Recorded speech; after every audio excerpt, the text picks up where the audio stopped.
Hi, it's Bill Miles, photographer, director, and creator of Visual Media Mastery. The place to be if you're an online entrepreneur looking to level up your video, livecast, and photography skills for greater engagement and conversions. Today we're going to talk about teleprompters. I'm going to give you a little tutorial about teleprompters. I want to back off a little bit and talk about why you might want to use teleprompters. So people have kind of a love-hate relationship with teleprompters. The love side of teleprompters is that you get to deliver exactly word for word what you want to deliver. You can be precise about your wording and you'll make sure that you get all that message out. Second reason is that if you are specific about the length of time that you need to be speaking and you've already measured that out with the number of words, you'll be sure to meet that time frame. They can be really helpful, especially if you're kind of new to filming and you're not really comfortable with expressing yourself and your thoughts in front of the camera. It really helps to have the words right in front of you. Now, the cons against the teleprompter, why people don't like them, is that they can feel a little bit constricted. They can feel like they're reading a script and it's not very emotional and it's kind of like this. But the key is that you have to, if you're going to use them, really imbue your personality and flow and natural voice while you're reading. And that takes some time and experience and practice. So whether you want to teleprompt or not teleprompt is a personal choice. It's up to you and your comfort level. My job here is to give you an overview of how to use it and best practices for teleprompting if you choose to go that route. So while there are many brands of teleprompters, they all work very similarly. The one that I've chosen is called the Magic Q, M-A-G-I-C-U-E, the Magic Q. And it's a great teleprompter at a reasonable price point. It's easy to set up, it comes in its own case and so forth. One thing to stay away from in teleprompters if you're going to buy one is a cheap one. If you get inexpensive ones, you'll find that the quality of the glass that you're shooting through is inferior. The quality of craftsmanship is rickety and inferior, and it'll be a very frustrating experience overall. By the same token, really high-level TV quality teleprompters are not something you're going to need either. So for me, I think this is a great middle of the road, the Magic Q. So a teleprompter has a few key elements.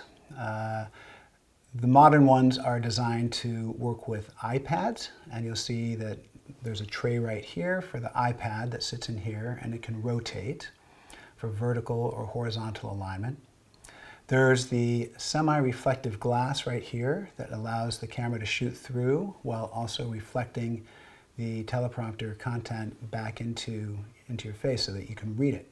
And then of course we have the camera that's positioned behind, and this black fabric that goes around to keep extraneous light from coming in and bouncing off the glass and making reflections that can degrade the image. One thing you want to keep an eye on is the focal length of the lens that you use when you're teleprompting.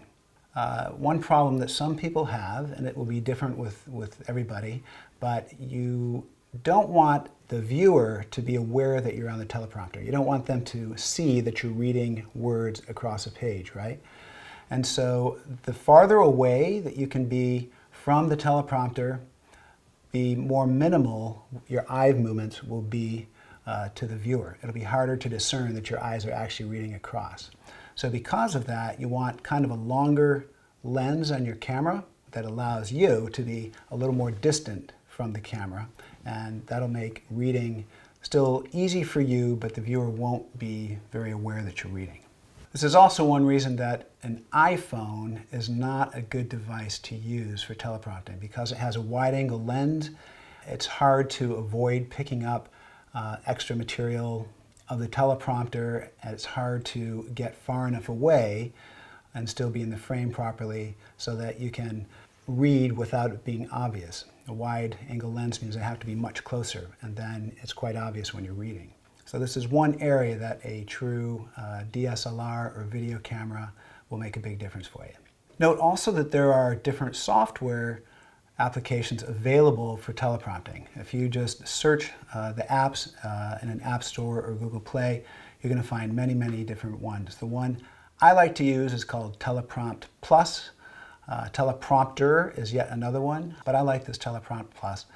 You can change the font color, the size, even what font you're using, the typeface. It's important that you can change the speed at which it is scrolling, because sometimes you'll want to read quickly and sometimes you'll read slower. It's all personal preference. Now, some of the apps, not all of them, but some of them allow you to communicate remotely with your computer. Teleprompt Plus is one of those apps. So you can get the app for the computer and you can get the app in the iPad, and the two can communicate. So why would you want to do that?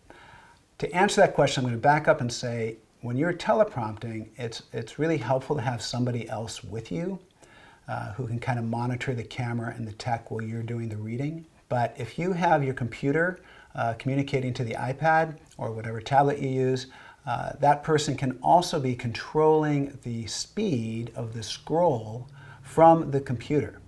If they sense as you're reading along that you're getting ahead of yourself and it's going too slowly, they can speed up the pace of the type.